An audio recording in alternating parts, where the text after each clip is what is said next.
Hi, what is going on, guys? It is episode number 25 of the Chasing Waypoints podcast. Yeah. So, for those of you listening in, last week, Baja 500. Well, I'll let you in on a little secret. We're recording this on Monday. So, we just got back from Baja 500, helping my brother out.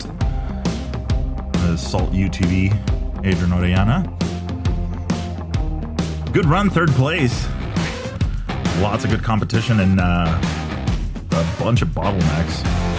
So, good times. Had a chance to get back into Baja. It was kind of nice. I missed it. Weather was awesome. Got a little bit cold in the evening, but nevertheless, lots of fun. So that was just this past Saturday. You guys are going to be hearing this on Sunday.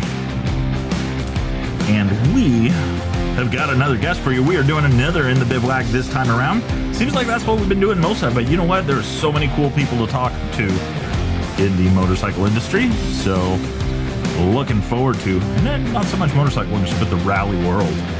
But this time around, we've got somebody new for you guys. I don't think a lot of people know this guy, or I just met him. Nicest guy ever, super, super cool. Actually, it was Gnarly Dave that introduced me to him, more or less. And I know he's been doing some riding and some training and rally and all of that stuff. And I hear he's got a couple of other things up his sleeve. So we're going to talk about that. So while the music's playing, let's get him a link so we can jump in on the fun. Take him just a second here. Just send the link. Yeah. Rally Kazakhstan is over.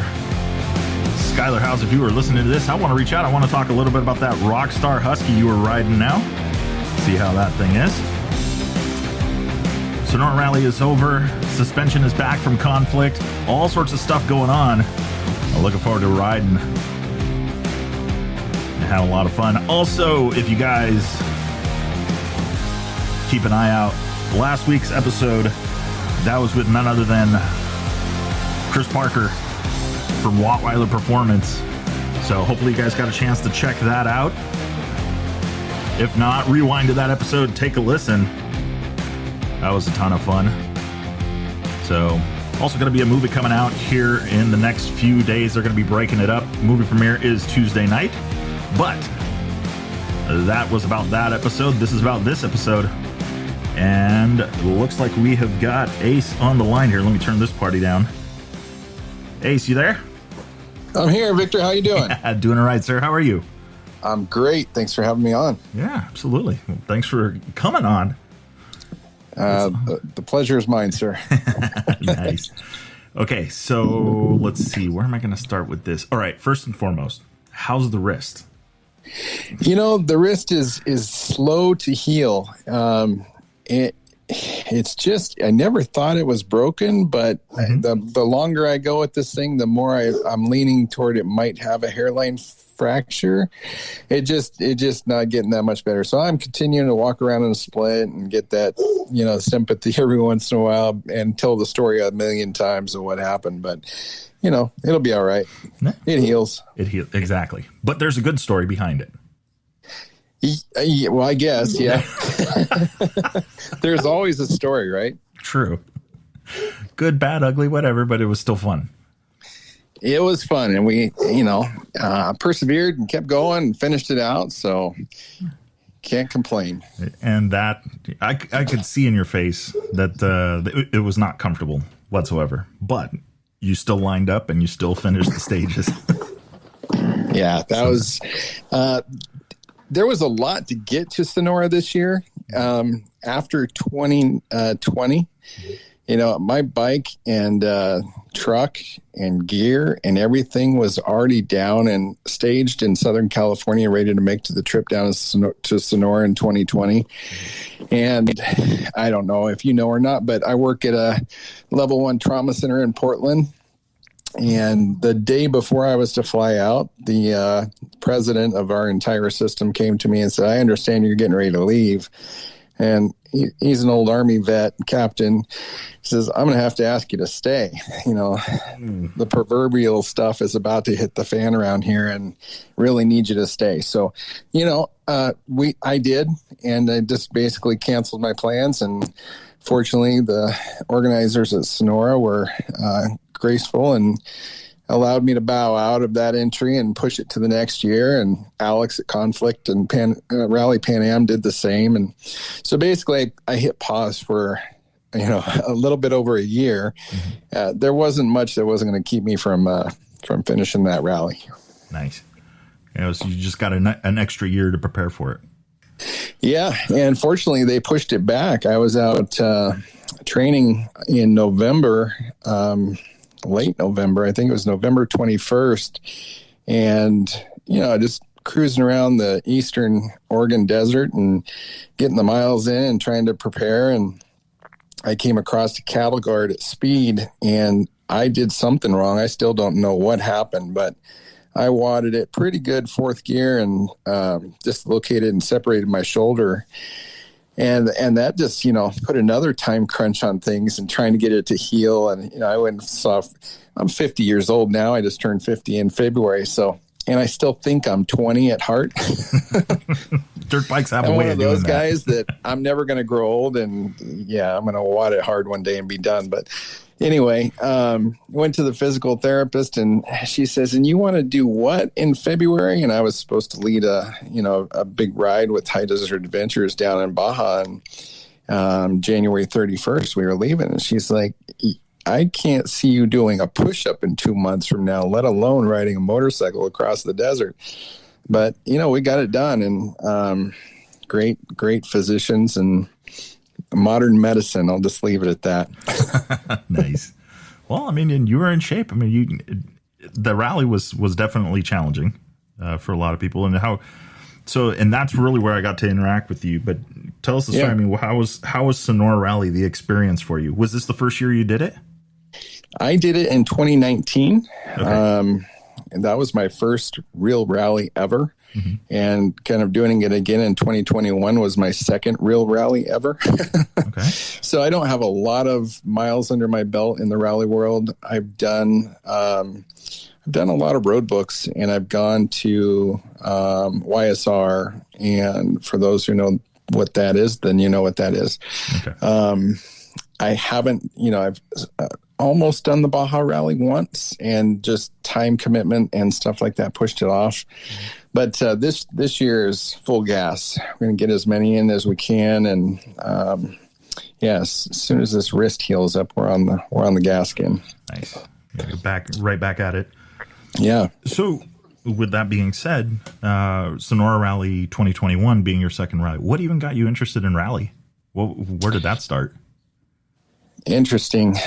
Good question. I've been a fan of rallies since I can remember. I remember my dad watching various rallies when I was a kid on TV, and then later on the internet and whatever. But we'd always watch as much as we could find it. Every once in a while, Speed Vision would have on the Dakar Rally, and you get to watch it there. And I've just been a fan of the marathon anything for a long time. Gotcha. Whether it's, Baja 1000 or a rally or, long stage events. I did, triathlons when I was younger and ran a marathon when I was younger. I've just been interested in endurance racing, period. So in 2016, I was interacting with Alex from Conflict Motorsports, and he said, hey, I'm coming up to your neck of the woods up in Oregon.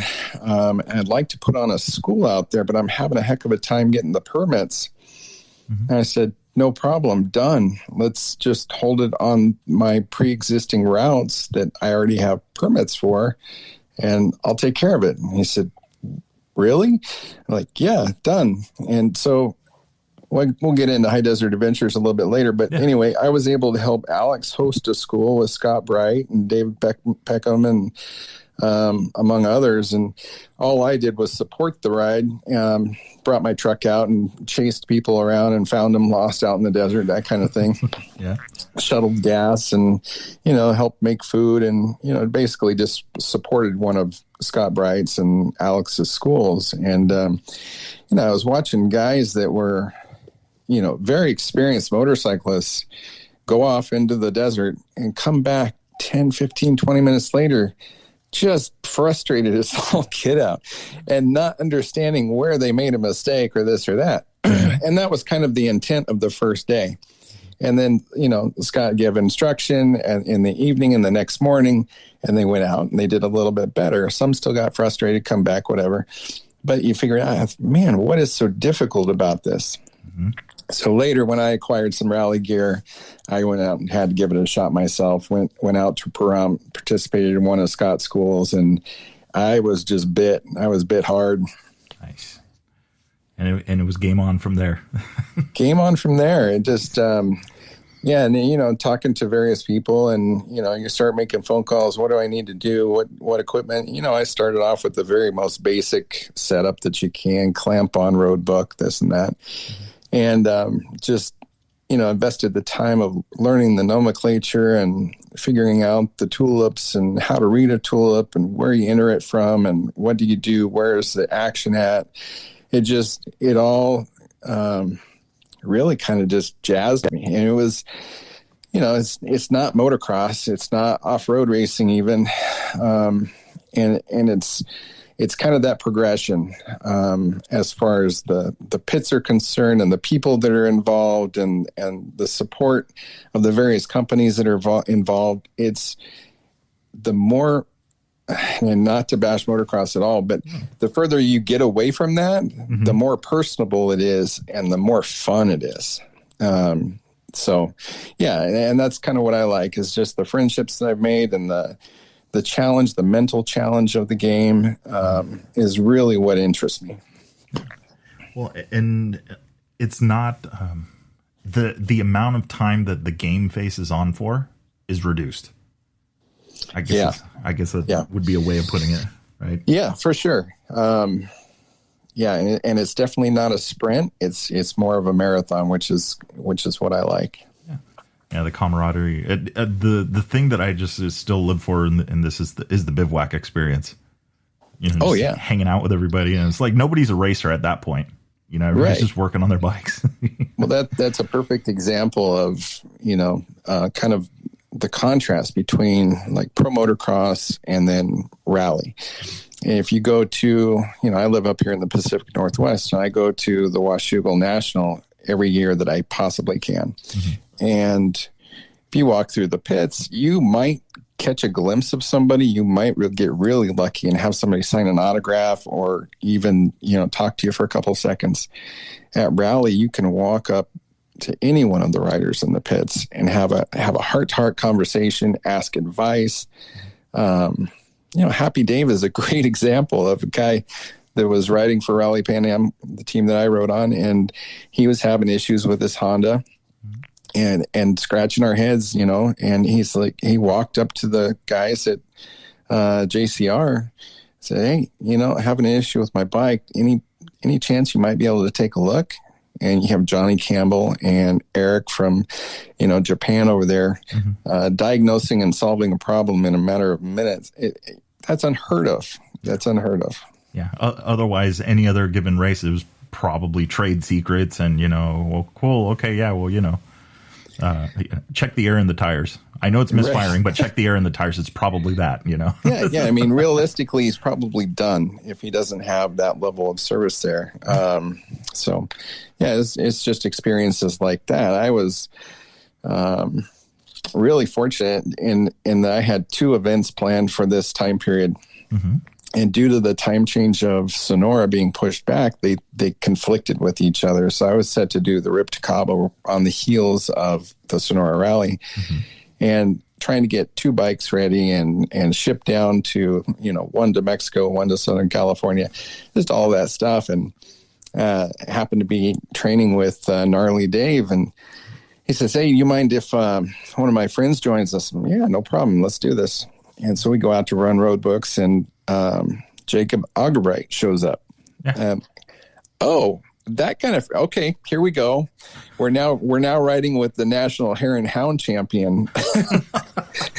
This isn't intimidating. Yeah, not at all, But at the same time, Jacob had never done a rally, and he'd only ridden, to that point, he'd only ridden a few road books, and the playing field was completely, other than him having a whole hell of a lot more talent than me on a motorcycle, the playing field was pretty level. Like his understanding of road books and his amount of practice were pretty equal. And we went out, and over the weekend we put him almost 450 miles, and there was sections that I led and made good choices with navigation, and there was sections that he led, and it was just awesome to feel that camaraderie. And the point I was getting to is, he said, "How are you getting your bike down to Sonora?" I said, "I'm still trying to figure that out." And he says, "Why don't you just let me take it?" Nice. What? You're kidding me? He goes, "No, I'll come over and pick it up, and we'll take it down there." He not only took it down there for me, he took it back, and I was just became friends with him over the few days that we got to hang out, and since then. So nice.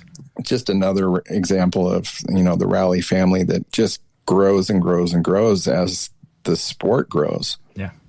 No, and I 4 years, almost 5 years, actually 5 years with Baja Rally, and then the 2 years now that I've gone to Sonora.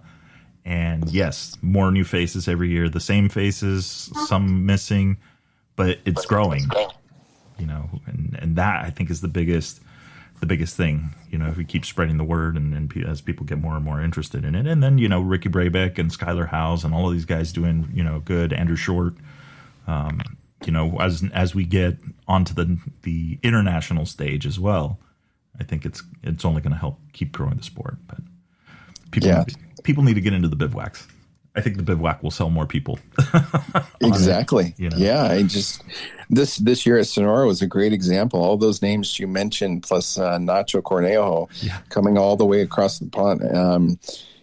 Kendall Norman showing up is like, wow, you're just rubbing elbows with legends, and I respect their time, and I'm not one to just go up and sit and chat, but it's just cool seeing them down there in the pits and hanging out, and half the time you run in them to a in a dinner line or for breakfast or whatever. It's just they're just normal guys. They put on their boots the same way everybody else does, and they go out and ride their motorcycle, and they're just out there having a good time. Exactly. Yeah, Justin, who else do we have? Justin Morgan also down there as well. Yeah.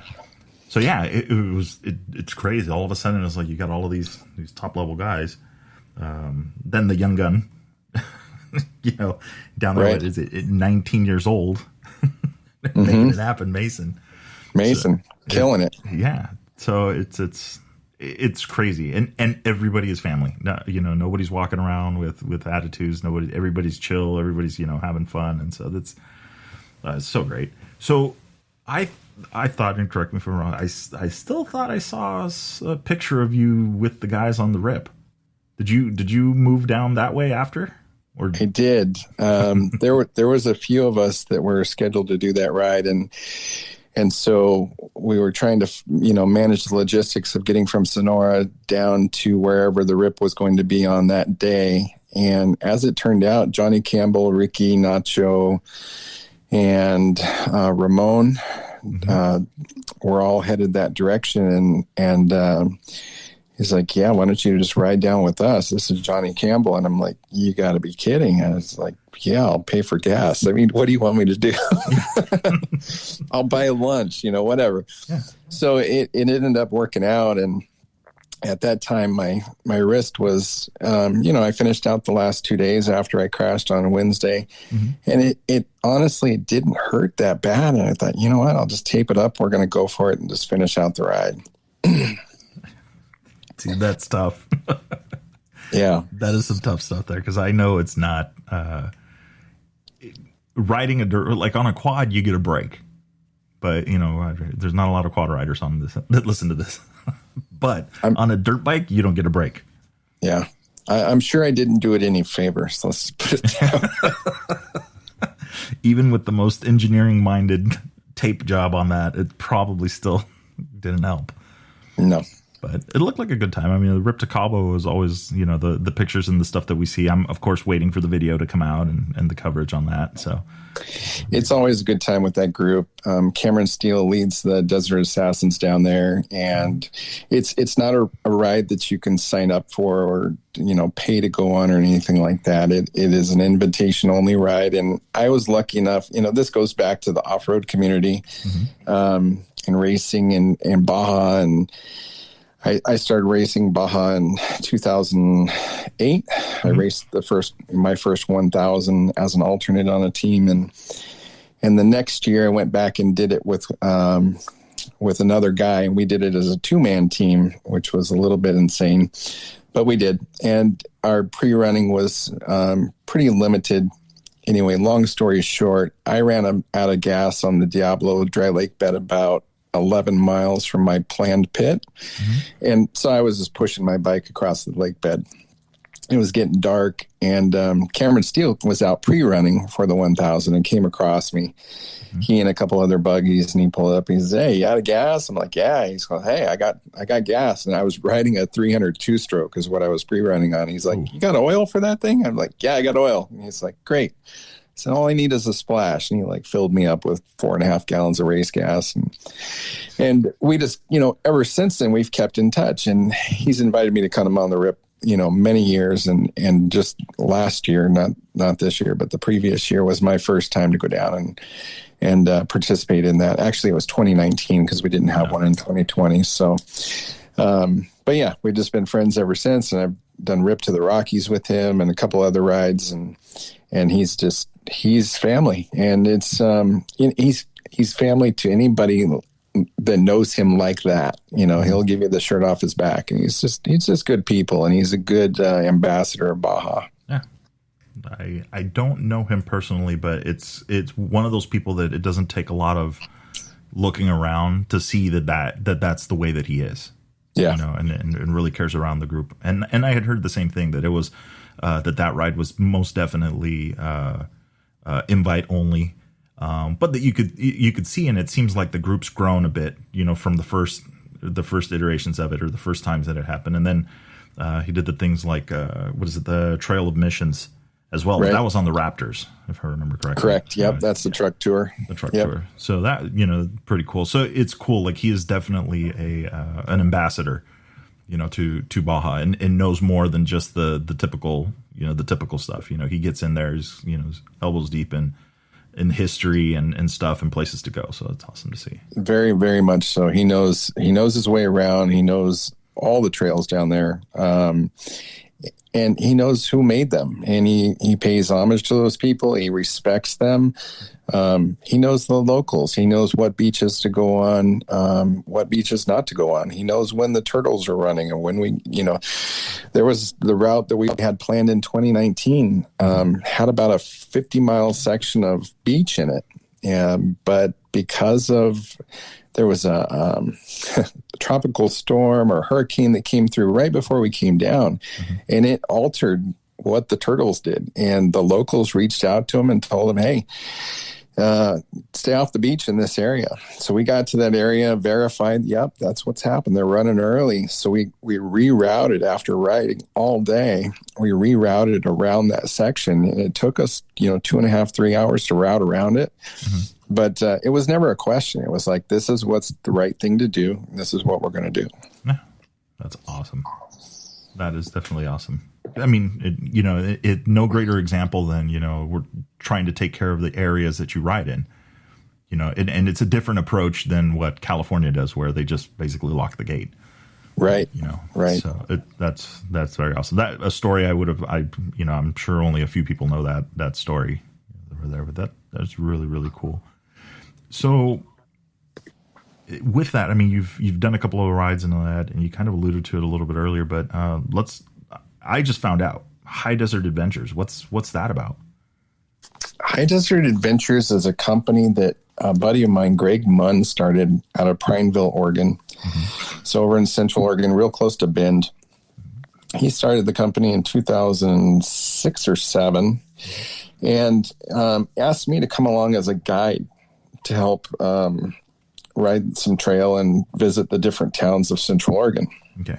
And he was interested in doing point-to-point tours and loops. So we first started just doing like a 3-day tour out of Prineville, go to Silver Lake, and make a loop from there up to Christmas Valley and come back. And it was, typically 450, 500 miles over 3 days. Not an easy ride, not difficult technically, but just a good number of miles. And so he did that for a while, and I'd help him out when I could. And then he started going to Baja. And he went to Baja the first time in 2008, and that was the first year that I raced down there. And I came down early. I was pre-running, and he put together and called it Ride 1000 to Watch the 1000. And what a great idea. You go down and ride 3 or 4 days, stop somewhere on the course, take a group of guys, watch the race go by, drink some beers, have some, chips and salsa, guacamole, whatever, tacos. And when you get tired of that, go back to the hotel, jump in the pool, whatever, and then get back on the bike the next day and finish out the loop. And so I did that a couple of years with him. And in 2013, he said, I'm kind of getting burned out. I think I'm going to sell the business. And I said, I was kind of thinking about doing something like this. He said, really? And I said, yeah. He said, well, why don't you become my partner? So we partnered for 3 years, 3.5, 4 years, with High Desert Adventures, and really kind of just honed the routes in Central Oregon. We have a Wild West tour. We have a Ghost and Steens tour, where they go to the old ghost towns out there and stay in cool old hotels that nobody hardly knows about, ride routes that nobody knows about. And the cool thing is over that 7 years, we worked with the Forest Service, 3 different Forest Service, and the BLM to become the first permitted motorcycle guide service in Oregon. Oh, wow. So that happened. And that's how it tied into that rally school out there in Central Oregon, is I just took a small portion of the routes that we normally ride and was able to use the same permit for that with their permission. Gotcha. So, now we go to Baja twice a year. We typically go in the fall around the time of the 1000, do the same tour, ride 1000 to watch the 1000. And then in the spring, usually February or March, this coming year, it's going to be February. We ride from Ensenada to Cabo, and just have a great time. Nice. And what, so tell me a little bit, so skinny dirt bikes. I mean, is this an adventure bike thing? I mean, what's the niche there, or what's the? We will custom tailor a tour to any group. Typically, the ride in February is reserved for B+ level riders and above because of the technicality of the single track that we ride and the duration of the ride. Okay. Over 8 days, we're riding between 1,300 and 1,550 miles. So it's not something for a beginner rider to do. In fact, we won't take somebody down there that we haven't personally ridden with and spent time with to not only gauge their ability as a rider, but also to kind of check their personality. Because you really don't want to get stuck with somebody in the group that has trouble getting along, or, has some weird, issue that nobody else could figure out without spending some time with them. So we'll go out and we'll spend a Saturday or a Sunday. We'll go ride Central Oregon, or I'll go down and meet somebody in California, go ride out there, and wherever it happens to be, just to get some miles under the belt and spend some time with the individual before we go. Nice. Yeah. And that it's interesting because I've thought about that, and I'm thinking about it now, right? I've got my 790, my suspension's back, so I'm getting ready to put that back together. Alex sent it back, and I'm excited. And then I'm like, okay, well, I want to organize some rides. But then we think about like, okay, well, you'll probably be familiar with the area like Laguna Hansen, to get from Tecate to Laguna Hansen. Sure. Some of that stuff, there's the hard pack, but as you get closer, it starts getting kind of sandy. And most of the stuff, most of the people that I know ride adventure bikes, and sand and adventure bikes are an interesting topic. Some people are confident in the sand and they know, kind of what to do. And others are petrified of it. I mean, they're just like, no, I I will ride 100 miles out of the way just to avoid this. And so the same exact thing, like what you're saying, you know, kind of comes to mind. It's like, okay, well, you need to have a way of kind of qualifying them. And it's not that you're trying to eliminate them on purpose, but you're just trying to see that, hey, you know what? This is going to be a challenge. 1,500 miles. I mean, the peninsula is 10,000 or 1,063 miles on the highway. So you're still finding another almost 400 miles of dirt on top of that. Right. You know? So it is a challenge. Yeah, we cross the peninsula at least 2, if not 3 times on most occasions. And, you know, so I'll tell people, they ask the same question, what bike can I bring? And, you know, typically guys have a couple different options. And, you know, for Baja down there, for what we're riding, you know, a 350 XCF or EXC is a great choice if you're a KTM guy, you know, whatever. 450 is a great bike. The 501 is a phenomenal bike for down there. Any of those are good options. I've had a few riders come down on 690s and absolutely kill it and loved it and didn't have any issues. But they were, you know, they're AA rider. their talent. They, you know, it's like Ricky Brybeck, you know, making the rally bike look like a 150. He just does. And there are people that have that talent, and there are people that do not. So, you know, and we do. Our tours are all about making it easy on you, the rider. We don't want you packing a lot of gear. Pack a minimal amount of tools. We have, in addition to a lead rider and a sweep rider, we have a couple medics riding with us. We have a couple mechanics riding with us. And they pack the majority of the tools and things that you might need. So we try to tell guys, you know, pack light, only bring what you need to in your pack. You know, pack your water bladder. Don't pack the small one. Bring the 3-liter water bladder. Make sure you got enough fuel. 4-gallon tank is kind of the minimum. We're going to go 150 miles before we find fuel again if it's a remote area. You know, so we encourage guys to pack light and try to just have fun and relax and enjoy the time on the bike. And usually the chase truck will meet us for lunch, and we'll have your gear bag and your duffel bag with all your toiletries and your personal clothing and all that stuff is there waiting for you at your hotel room when you roll in. Nice. So it's, you know, full service and then fully supported too. Fully supported, yeah. Yeah. That I know is nice, because you, at least knowing from the adventure bike side of it, if you start thinking, okay, well, nobody's following me, so I need to be self-sufficient, that bike gets heavy really fast. Right. Really, really fast. You know, so yeah, so that is definitely an advantage, you know, having that much crew to support it. And do you guys kind of limit the number of riders that you have? I mean, what's a group size for you guys? You know, a typical group size is between 12 and 18 riders. Okay. The last trip down in February that we did, we had 18 riders total, and that's kind of my limit. It's a limit for a few reasons. Moving more than that down the peninsula is well, even that amount, it's a challenge. It's a logistic challenge in that a lot of the hotels and, you know, places that you go to find accommodations, they don't have much more room than that. At least, you know, the places that we like to stay that we built relationships with, you know, 18, 20 people, that's kind of their max. So you add in a few crew, you know, chase truck drivers and stuff like that, and you're pretty much maxing out a couple of the hotels that we like to stay at. So, yeah. Well, and it's always good. I like that you know, you're building relationships with the hotels, and it's in the same spots. So they know you, they know their expectations, they know the group, and it's business for them, which is awesome. Yeah, exactly. So cool. So that's, you have a peninsula run, and then you guys do a shorter one.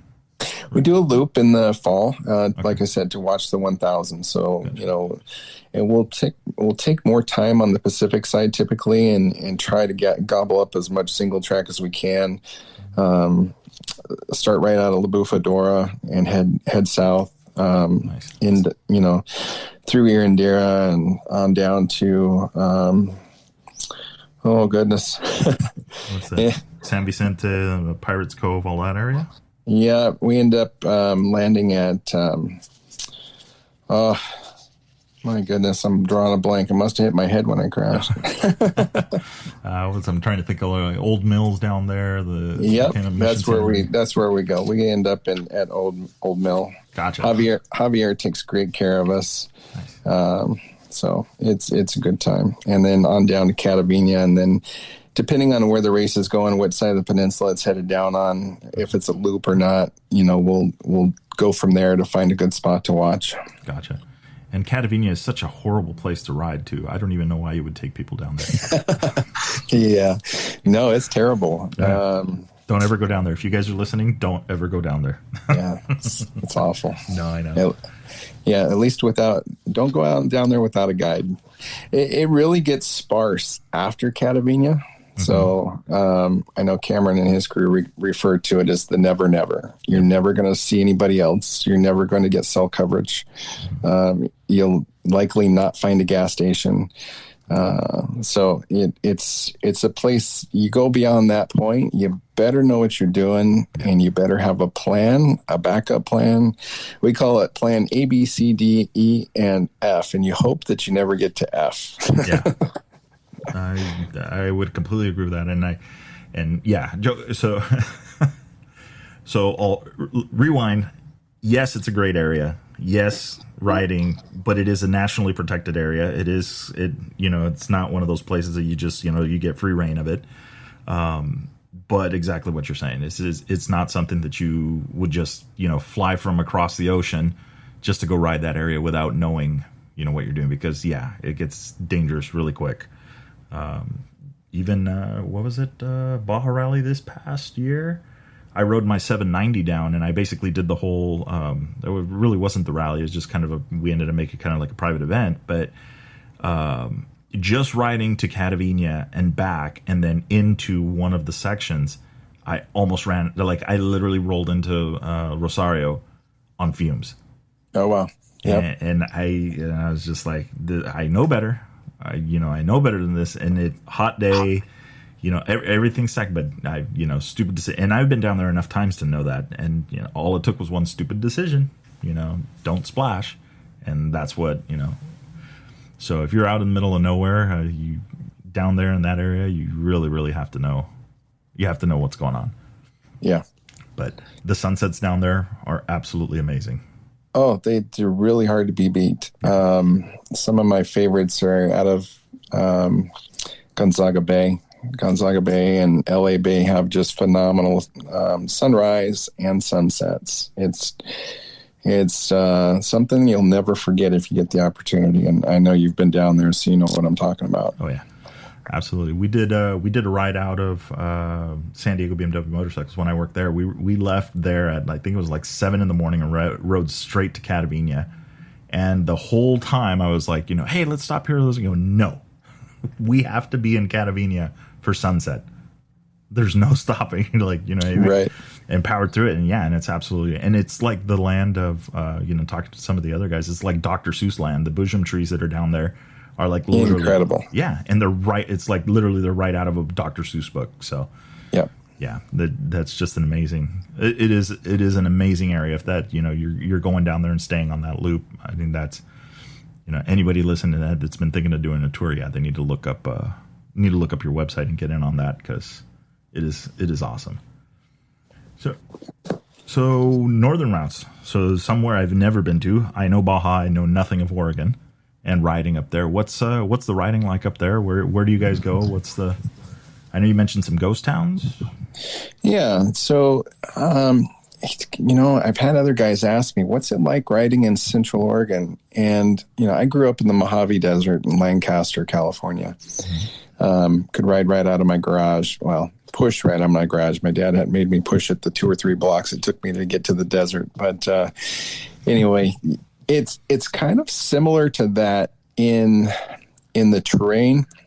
There's a little bit more pumice stone in the earth, and it's a lot greener. All right. And there's virtually no cactus. Replace your cactus with sagebrush and And as you get up in elevation, you'll get up into the pine trees, and that's where it's really fun. We have some really good routes that go up above Silver Lake and up to Fremont Point, and just overlooking the scenery up there is phenomenal. Look down on Summer Lake and Silver Lake, and the vistas are they're hard to beat. And I would put them right on par with the views and stuff that you find down in Baja. And what makes them special is that you don't see anyone else out there. You see a lot of farmland. You see a lot of just desert that has been it's unmolested. It's in its original form from hundreds of years ago. Yeah, I brought a group. This is kind of a funny story. I brought a group from New York. 6 guys, and those are hard to judge because you talk to them on the phone and, what's your riding experience? Oh, I've been riding since I was 16. Yes. And this and that. Okay. So this is the plan. We're going to ride, 125 to 160 miles a day over 3 days. Oh, is that it? Is that all? Anyway, fast forward to day one, and we're, 65, 70 miles into the ride, and they're asking for mommy. Is there any way that we can, where are we? How far is the highway from here? Can we get to the road, ride the road in? And literally we were probably a mile to a mile and a half from a major highway. Nope, it's nowhere to be found. This is our route. This is what we got to do, And the riding it's not terribly technical. It's a lot of 2-track. It's a lot of old wagon road. Mm-hmm. And, we made it into Silver Lake, and we stay in a little cabin out there that nobody knows about. And we got in, and, they're like, Ace, thanks for pushing us through this. If we had ridden the road and missed that last, 85 miles, we would have never known what we missed, number one. But knowing what it is now, we would have been pissed. So, it's there's just a lot to see out there. And it's kind of the Wild West that, especially people coming from New York or San Francisco, LA, anywhere where they're gridlocked with concrete, mm-hmm. and they get out there into the open desert and, just kind of get that feeling and that smell in the air of nature at its purest. They're like, this was worth the trip. Yeah. I'm looking at, I just jumped on the Google, and I'm looking at pictures of the area and just some of the scenic stuff that's there. And wow. Yeah. When I picture Oregon, I always think of just trees and palm trees and more trees. But looking at this area, yeah, it's like kind of like prairie grassland, and if I'm looking at the right place. Yeah. It does look amazing. And what's maybe this might play a factor into, but what's the altitude in those areas? Do you recall? Yeah, absolutely. So Bend is about just under 3,000 foot. Okay. And we go up and down from there. So that's kind of your base. We can get up into the Sisters Mountains a little bit. Mm-hmm. We get up into the mountains above Bend. Silver Lake is probably a little bit less in elevation. I think it's around 23 to 2,700. But now you're getting into further, central and eastern Oregon. And as you go further east, it gets colder. So the winters are pretty brutal out there. Gotcha. Okay. Yeah, so it's not that bad. So I'm thinking, okay, well, maybe the elevation kind of plays into it because, yeah, elevation will definitely level somebody out. But 2,000-3,000 feet isn't bad. No. Yeah. So, but yeah, winter, yeah, they can keep the cold. I'm a fair weather rider. All the first stone up to that.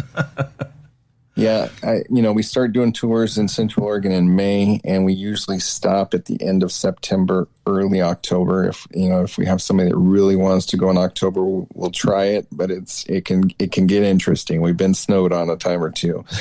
So, and the same with May. I mean, if you go first weekend of May, you're probably going to hit snow as we get into some of the upper elevations of the Fremont Forest and Bend. Riding through Bend, you get up into some elevation out at China Hat. So we usually hit some snow, but it's always fun trying to make our way around it, and it's a topic of conversation at dinner. When we get to where we're going, so it's all good.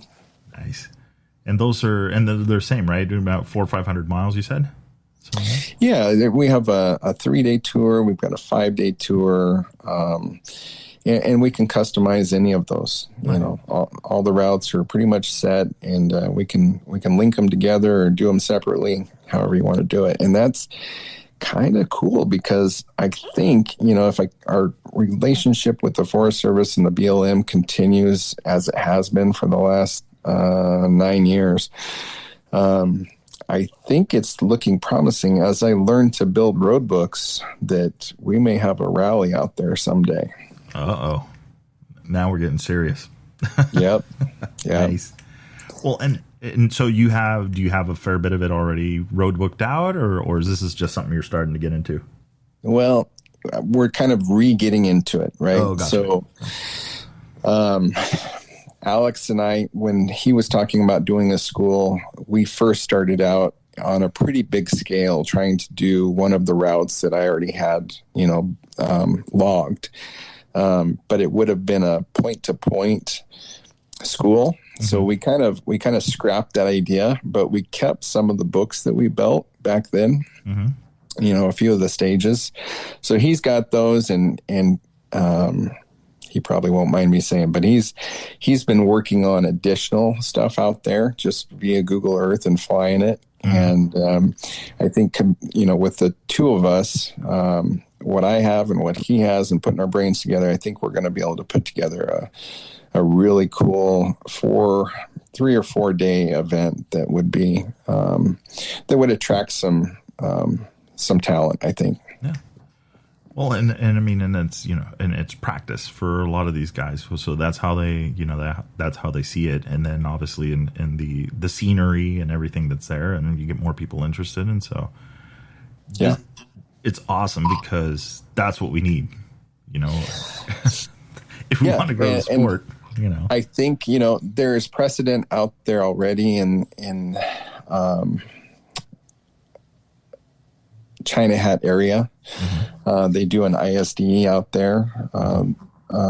There's a motorcycle club that puts out an event out there, and it's been going on for 30 plus years. It's a competitive ISDE style event. And it covers generally anywhere from 90 to 120 miles. So, and that is all competitive at speed event. So I think but it's insured by the AMA and their underwriters as a recreational event. Mm-hmm. So I think if we can go at it under the same premise, a recreational event, yet have some competitive timed stages or sections, it's totally doable. Yeah. Well, and then, I don't know all the legalities of, how the AMA may sanction an event like that. It's not something that I really delved into yet. Yes. But my biggest thing with rally is and will always be is like spectators. That's it. I mean, if the idea is the only thing you're really looking after at that point now is just is the rider themselves, and then any kind of maybe damages that they may do to infrastructure or something along those lines. But rally racers generally tend to be a different mentality, mindset.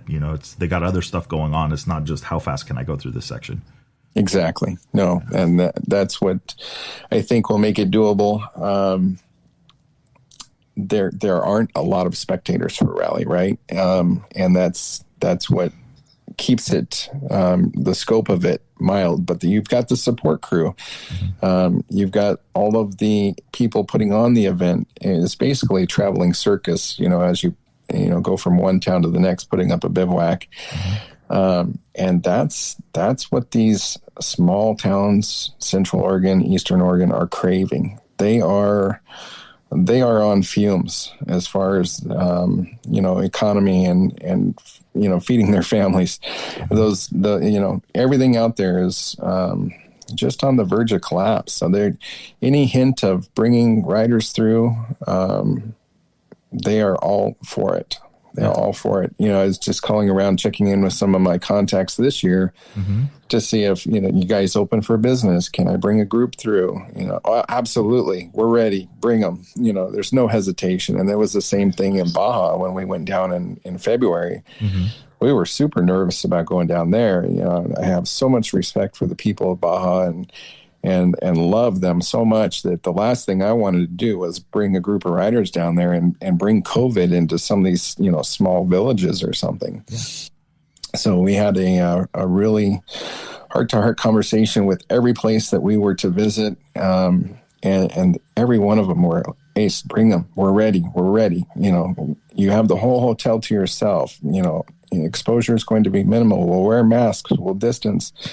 And they didn't have any hesitancy of us coming down. But, we did our own protocol, testing in advance of going down and checking temperatures each day. And, by that time, some people had just started getting vaccines. And so, we tried to make it as safe as possible. And fortunately, we took, with all the crew and everybody and family coming to meet us at the end, there was, I think, 38 people went down, 38 people came back, and everybody was tested when they came back, and everybody was negative. So we felt pretty good about it at the end. But yeah, anyway, kind of got off topic there. No. But I mean, and it's a very valid point, because this thing obviously isn't going away. I mean, it's either new variations of it or whatever, or even, okay, erase the whole COVID thing. And I don't mean to say that in a dismissive fashion, but sure.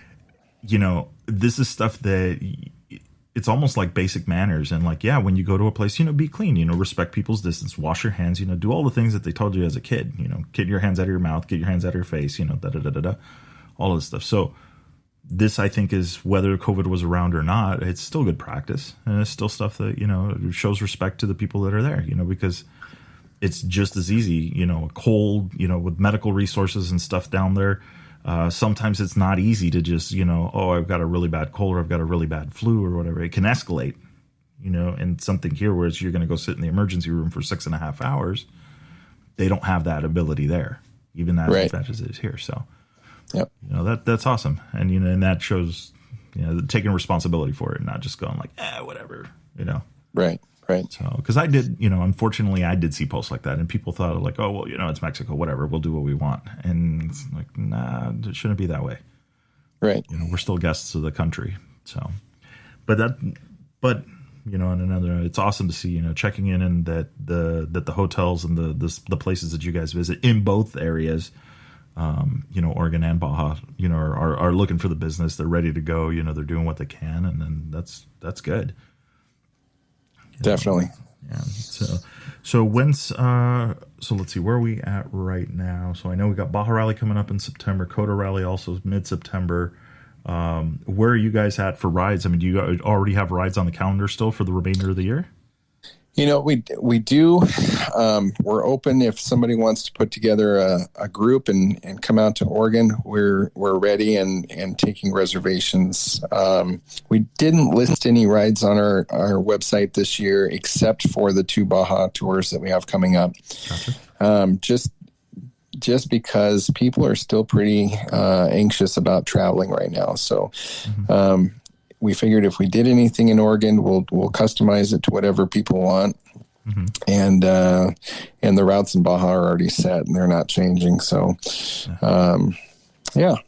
Well, that's good. So, I mean, it's open to do the stuff here in Oregon, and then, like you said, in Baja. And I mean, I would imagine it's kind of the same thing, like anything else. Hey, just check your temperatures and, just do some basics, nothing super fancy, and we can still do it. And so that would be nice, because like you said, I'm sure the companies or the restaurants and the hotels and stuff that you guys visit could use the business. Yeah, exactly. That'd be pretty cool. And so that is, if I remember, so that basically would run through summer, that window. Correct. Yeah. Through September, basically. Gotcha. Yeah. Nice. And so, all right. So what's next for you in the world of rally? I'm really interested in jumping on the Coda Rally. I'm waiting. I just had another X-ray, and I'm waiting on the results. They're sending it off to a specialist just to make sure I didn't get that navicular bone in your wrist. that's where my little bit of pain is coming from. It's not getting any better. So they're going to have a specialist look at it and see what that says. But if all is green there and I can take this brace off and get back to riding, then I really want to do the Coda Rally. And then Baja Rally is on the books for the fall. And then get ready for Sonora 2022. Nice. That one is, I think that, it'll be interesting because I'm sure the dates will probably change and it'll probably forward it or make it a little earlier. I hope so. That was hot. It was a scorcher. Yes. Day four on the bike that was the kind of the dune marathon stage. I don't know the total mileage of the dunes. It was around 150 for the day. Is my guess, but man, I think they had 6 or 7 aid stations set up across the dunes, and I hit probably 5 of them just to get water dumped over the, down the neck, down the body, get the swamp cooler rolling a little bit. Yeah. It was hot. I think it was at the fuel stop out there. One of the guys that was out there said it was 105 degrees. And that's cooking on the sand. Yeah, it's reflecting back up. It's bright. It's hot, and then then you get to this. I heard there were some sick, how should we put that? There's some king of the hill waypoints. Yeah, very tippy top of that.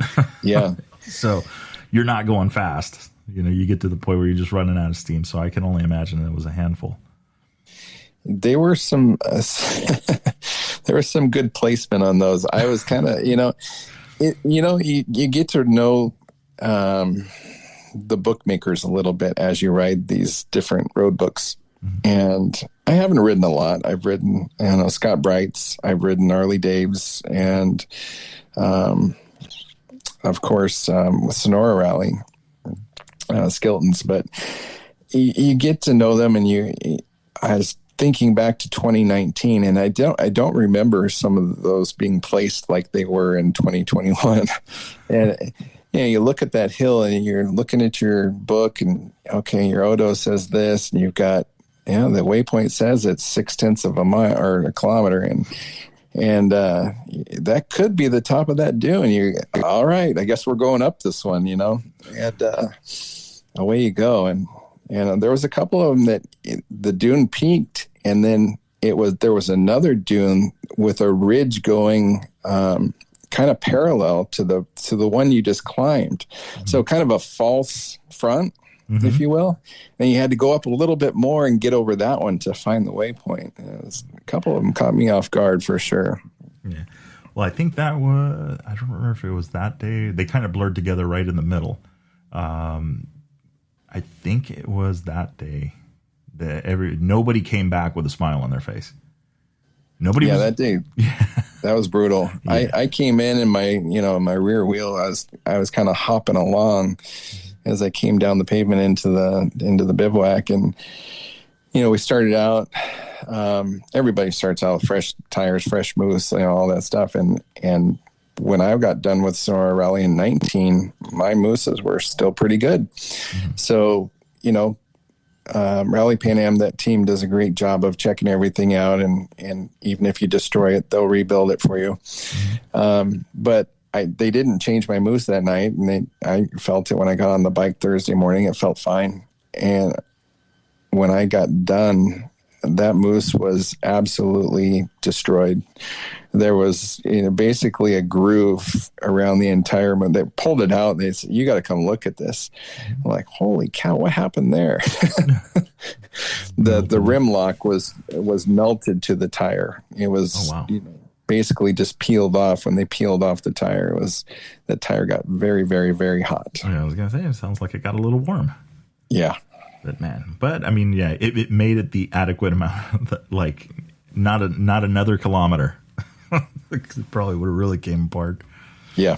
That is crazy. And so so toughest day for sure then for you at Sonora. Yeah, I think that was one of the toughest days racing on a motorcycle. It was, just, the heat and the terrain and the direct sun. It was just all of it combined made for a super difficult day. And the navigation was not easy. It was some difficult navigation. In fact, I caught, I don't know, there was a group of 4 or 5 riders in front of me, and you kind of see them off in the distance, and a couple of them were doing circles, and I stopped and paused on a dune and watched them for a sec, looked at my road book, and I saw pretty quickly where they'd missed the turn. Mm-hmm. And I could see other tracks from the riders ahead of them had turned before the dune that they had gone up and over. Mm-hmm. And so I was able to kind of sneak down the dune and find the right track and get on my way, and hopefully put some time on some of my competitors. But that's the cool thing about rally. You don't always have to be the fastest guy in the pack to finish well. So yeah, but it was a tough day. Back to your point, it was just the weather and it being mostly a sand dune day. It was just endless up and down, up and down, up and down sand dunes. No. I can imagine. And not checking that one off my list. I think I'll just go ahead and stick to what I was doing and stay in the bivouac and greet you guys. Never hurts to try. Yeah, I know, right? Yeah, it was definitely not going to be a 790 unless it's the one the Rottweiler built. But even then, I don't have the talent to get it out of second gear, so I'm not kidding myself.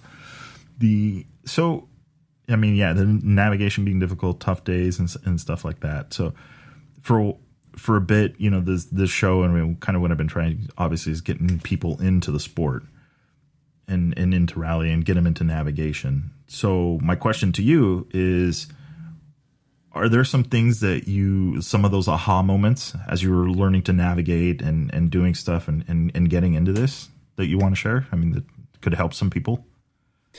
Oh, every time I get on the bike and click on the navigation stuff, it's a learning experience for me. I mean, so many people have helped me get started and I would consider myself still to be a novice. It's just, I'm not sure why I'm here talking on the show, but I appreciate the time anyway. I'd say get with the people that know their stuff. Go to a Jimmy Lewis school, go to a Scott Bright school, reach out to the young guns that are coming up. I mean, if you're a serious fast guy that's transitioning maybe from off-road and wants to give rally a try, reach out to those kids like Mason Klein and Jacob Augerbright, and I don't know, you'll have access to the Ricky Brybecks and the Andrew Shorts of the world, but you show up at one of those schools and they show up to those too because they want the practice. And there aren't a lot of road books out there to practice. So it's not uncommon. The last Scott Bright school that I went to, Skylar and Andrew were both there. And they're just another guy in the class. And they go out and they ride the exact same road books that you do. And they're out there getting the same practice that you are. Mm-hmm. I would say that's the biggest thing, is just get out there and find some people to practice with. Find somebody that's, getting into it and start making road books, download that Rally Navigator program and put together a loop, a short loop that's maybe 30K. Go out and try it. See if you can do it. See if you can follow your own, markings and stuff. Mm-hmm. You put together a route and you think because you built the route, you'll know where it goes. No. You can get lost on your own stuff just as fast as you can get lost on somebody else's stuff. So yeah, I can see it now. Wait, didn't you ride off into the sunset? Yeah. Who made the route? Well, I did. Didn't you know where you were going? Well, I thought I did. That's where you get messed up, is when you think you know where you're going because either you A, wrote the book, or B, you think you know what the road book writer is trying to do. Mm-hmm. Or you see other tracks that it's got to go that way because that's where the majority of the tracks go. If it doesn't happen on the book, then don't go there. Yeah. I think was it Happy Dave that was talking about going to a Scott Bright school and going out and messing up at the same point. And eventually I remember Scott sending him out and said, write it backwards and find the mistake that way. And he did. He was like, I found it. Now I know. I remember that spot, and it took me 3 tries. I'd get to the spot where I'd screw up because there was tracks about 5/10 of a K before the actual turn. And it had been a while since there was an action to do in the road book.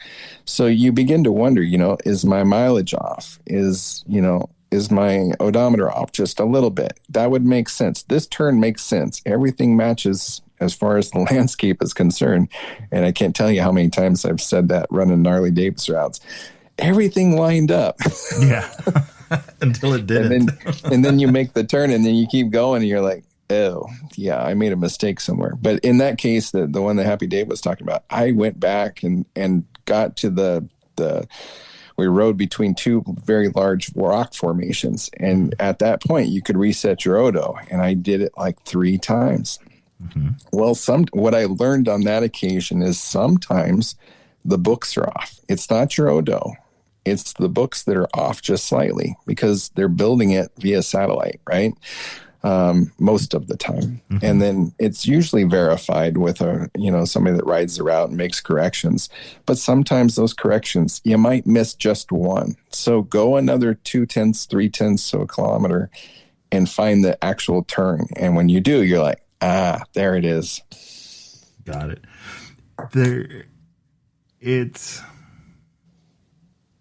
It's the game. I mean, I guess that's the way to put it. Yeah. Yeah. And it's not an exact science. I mean, most of the time, 99% of the time, you can ride to the number on the book and your action's going to take place at that point. Where it becomes a less exact science is when you go off piste and you're following a cap heading.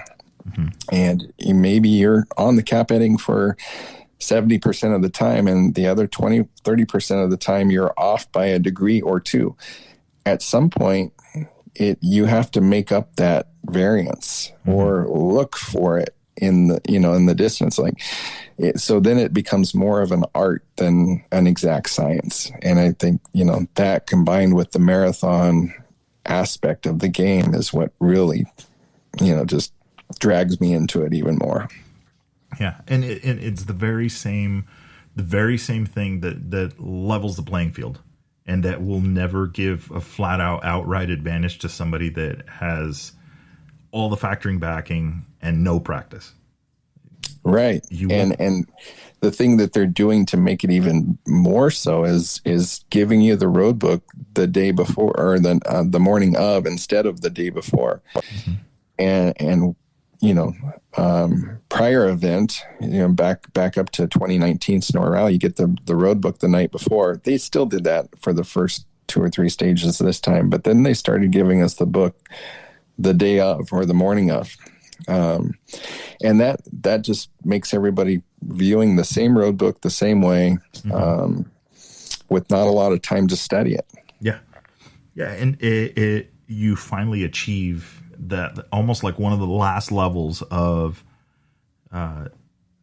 not giving the advantage to somebody and really, equipment being equal and the varying, this bike is better built because it's more comfortable, carries more gas. It gives you an advantage in that sense, better wind protection, that kind of thing, versus a bike that's just like a rally light bike, right? That, it's just got the bare minimum navigation equipment.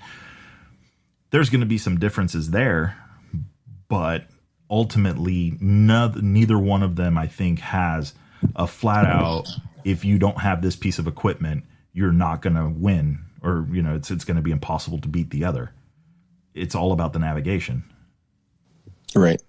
So I think that's, that's, I think, why a lot of people, I think it's going to eventually draw more and more and more and more people, because I know people that have raced the score races, and it's always a race to the, bottom top 5 or the, the bottom part of the top 10, because you've got teams that go out, do all of this homework, know all the lines and all this stuff, and good luck trying to catch them with some of the work that they put in, and some of these lines and some of these things. Right.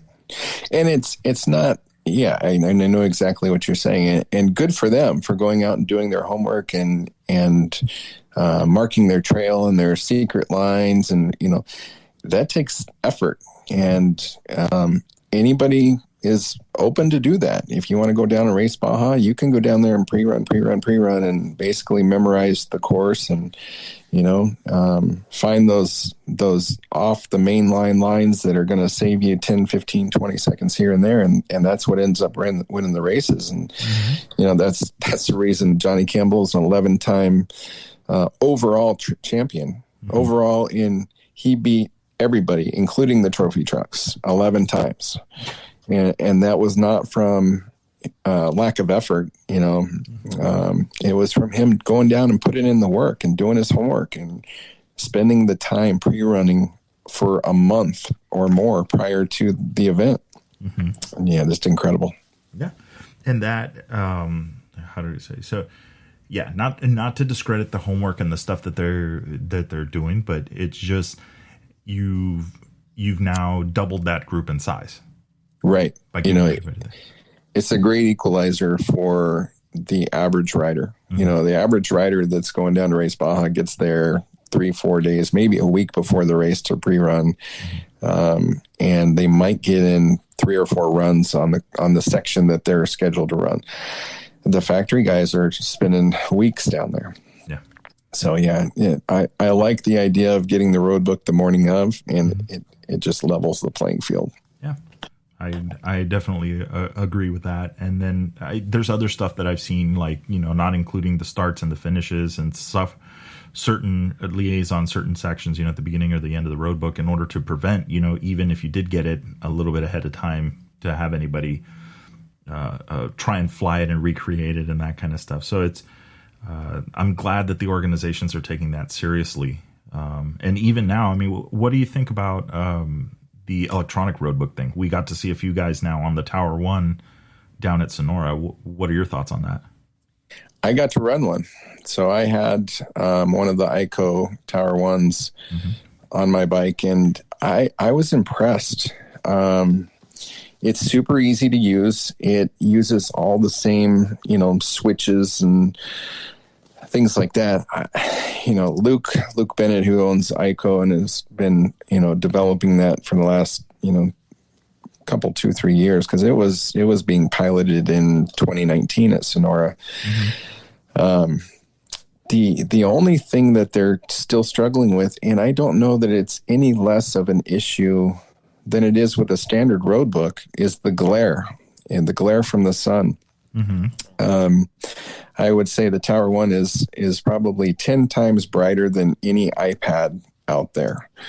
And I never had, I won't say never, there was 1 or 2 occasions over 5 days that I glanced up at the road book and I couldn't see what I needed to see. And I had to change my position on the bike just to get a little bit different angle, to take a second look.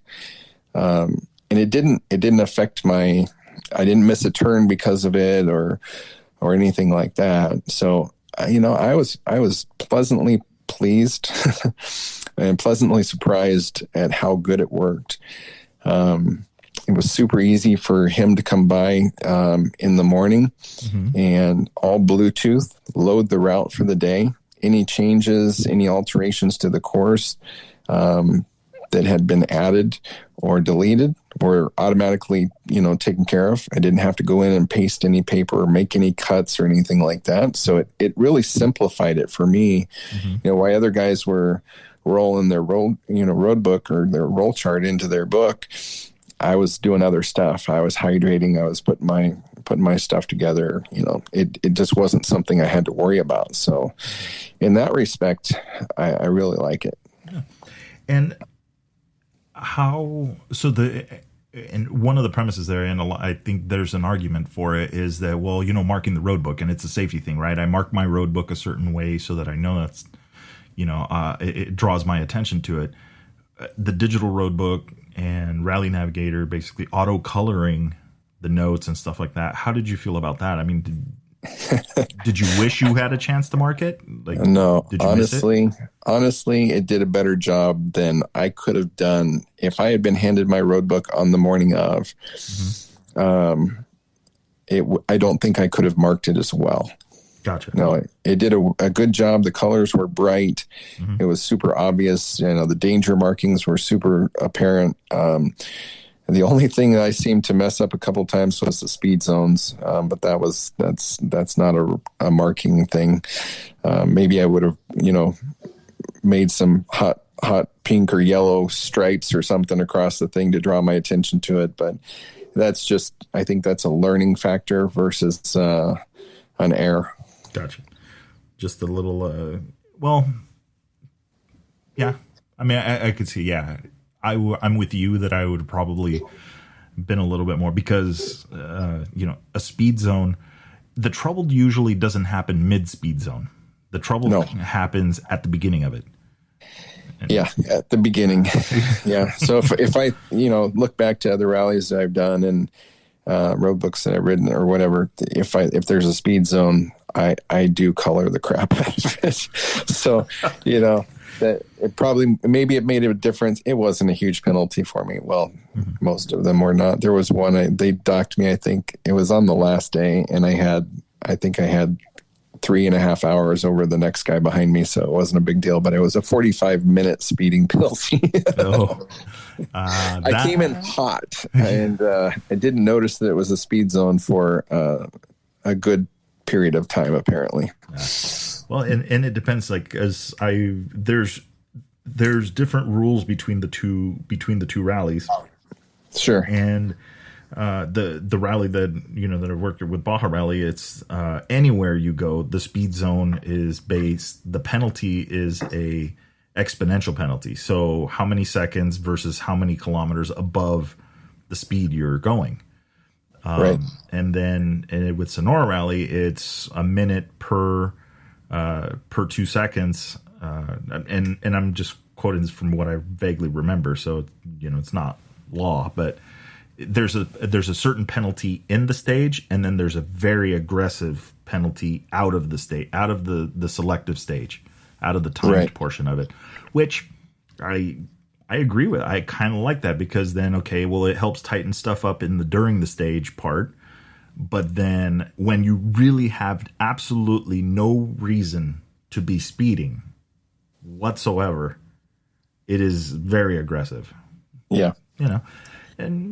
But it's still part of the game. You still got to watch out because the penalties count. And, and obviously I know what you're trying, like Darren did mention it, the main thing is that we're trying to keep people from just, turning it into a free for all and just taking a penalty just because, right. Yep. But for those playing the home game, the trouble on speed zones is at the beginning, not mid or not the end. Well, maybe the end if you jump the gun. If you jump the gun, that could be problematic. Yeah. Yes.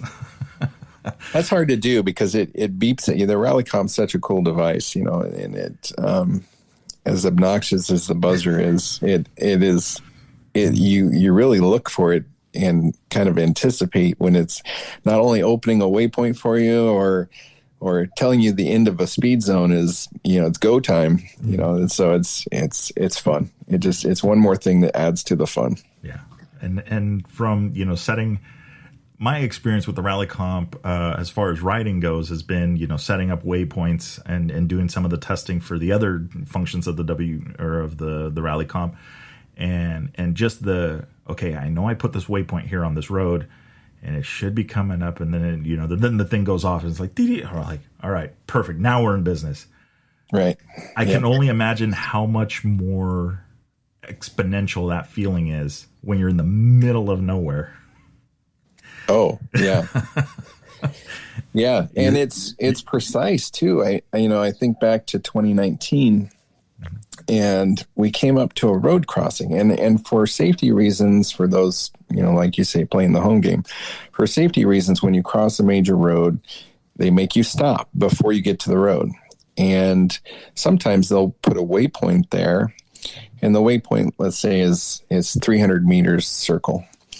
And you may come up to that road from a variety of different angles or trails, depending on, if it's an off-piste section. Mm-hmm. And in this particular case, it was. And we came up to the road, and another rider was stopped at the same point, and I pulled up to the right of him, off maybe 8 or 10 feet to his right. And I watched his thing. His thing counted down. He was watching it and counted down 5, 4, 3, 2, 1, go. And he took off. And mine didn't register. And being my first rally, I thought, well, this thing's broke. It's just not registering. Mm-hmm. What I should have done is ride parallel to the road until I found the waypoint, but I wasn't savvy enough, 2 years ago, I wasn't savvy enough to know that. And I just continued on.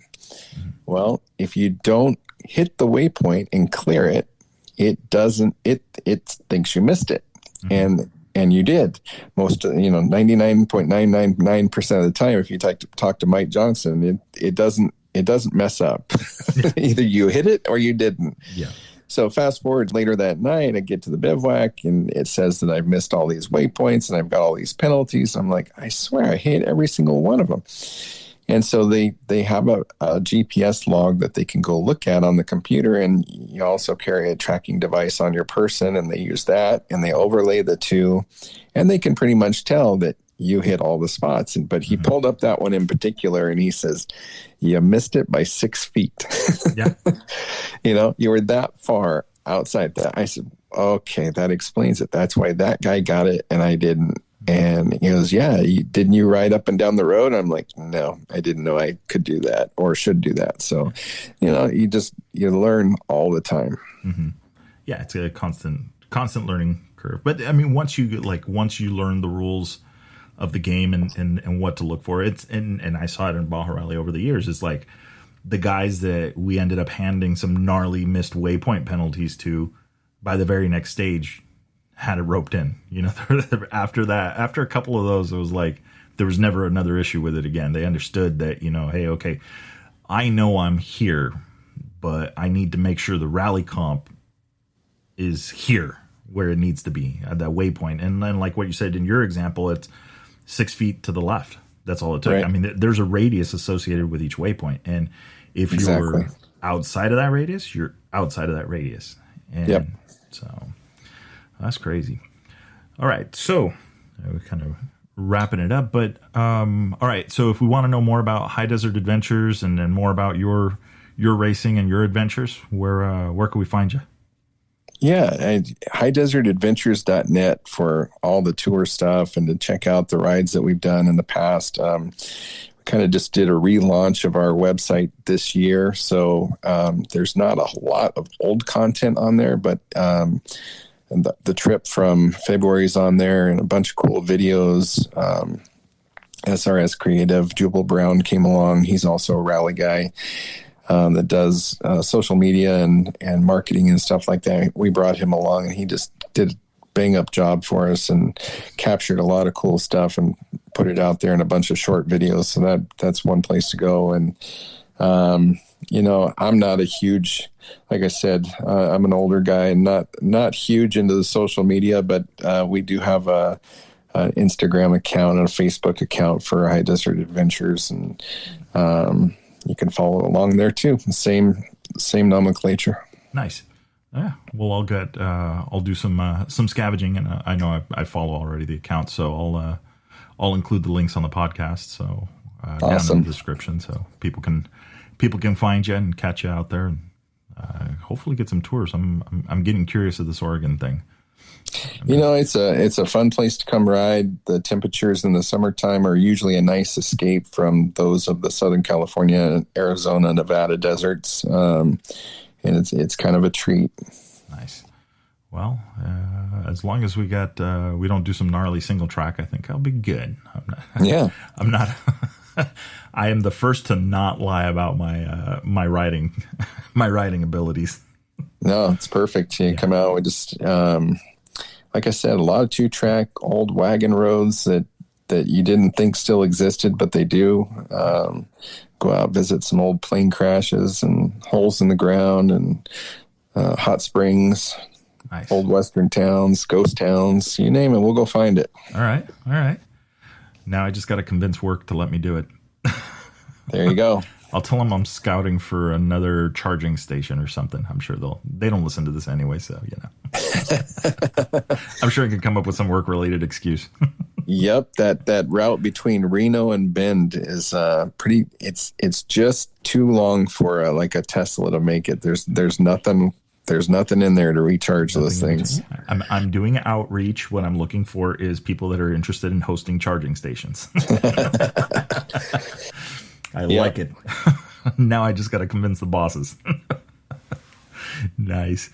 Awesome, Ace. Well, I really appreciate you taking the time and filling us in on your adventures and sharing a little bit about what you're doing and what you've done. So. Yeah, I appreciate the time. Thanks for having me on. The honor is mine. I appreciate it. Yeah, but of course. So I hope that wrist heals up quickly in Kota and Baja Rally, both of those. Sounds good. Sweet. Looking forward to it. All right, sounds good. All right. Awesome, sir. Thank you. Have a good evening. Yep. Thanks. And bye-bye. All right. So that was Ace Nilson, and I don't know, maybe downplayed it a little bit. I don't know. He didn't downplay it. Like he had an off on the bike, and it hurt his wrist. And my dad and I were down there, and we went to lunch with him, or kind of early dinner, or whatever it was, and we could tell it was bothering him, but nevertheless was a trooper, and took some care of it. Wrapped it, did what he needed to. And then, the next morning was lined up, and it's the adventure. The whole rally thing is it's an adventure. So for the very top of the field, there's going to be that group that's like, I'm here in attack mode and I am going to make this happen. But, for those, again, playing the home game is the larger group of this is there to be competitive.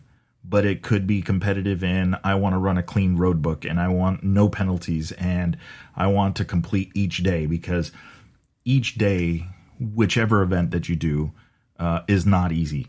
You'll know what I'm talking about if you've ever had a day at work where you didn't walk around much, but there was just so much drama and so much stuff physically, mentally going on, not so much physically, that it tired you out, even though you didn't do anything physically.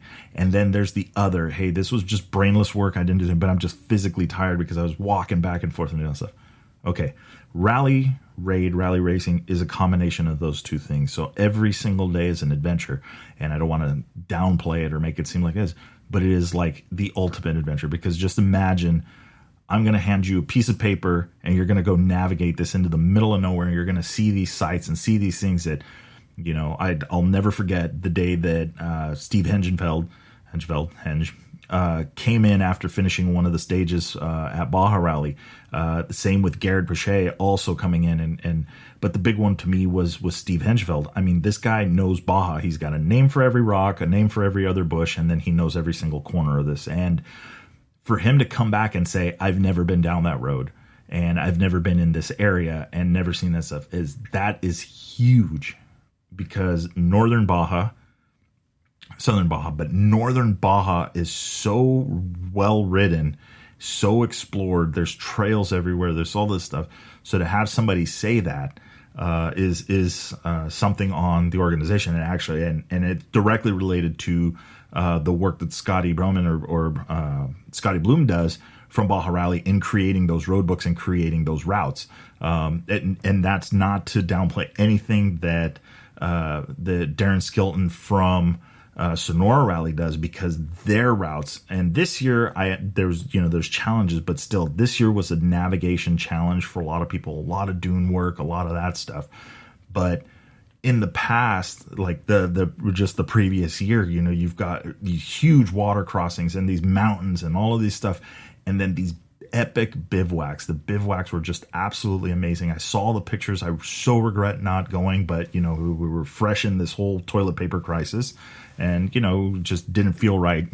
Just leaving, just pack up and leaving, especially as my dad and myself, and then just leaving my mom at home. So we just didn't feel comfortable with that. So that was our personal decision. But we got to see some of the stuff that West by 1000 did, the coverage and everything that they did, and the stuff that the group basically from Sonora Rally put out, and it was just amazing. And so I think that the people that are looking at getting into this is, if you're looking at getting into rally, You know, we've talked about this before, and it's just, you know, have your headspace. It's not about going out and winning this stuff. It's just about going out and riding some road books and having fun and bringing your buddies along and taking adventures and giving them crap because they made a left when the road book clearly said you made a right. And then you guys all wait on a ridge watching them and ride off into the sunset and Rochambeau to who's going to go get them, or whose gas he's going to get, or who's going to open the waypoint and take the penalty so that everybody else can get the clean route. You know, I don't know. There's a bunch of games and a bunch of stuff that you can do, but the best part about it is you're doing all of that, but if your navigation's clean, you'll be surprised how far up the board you finish. So, so great.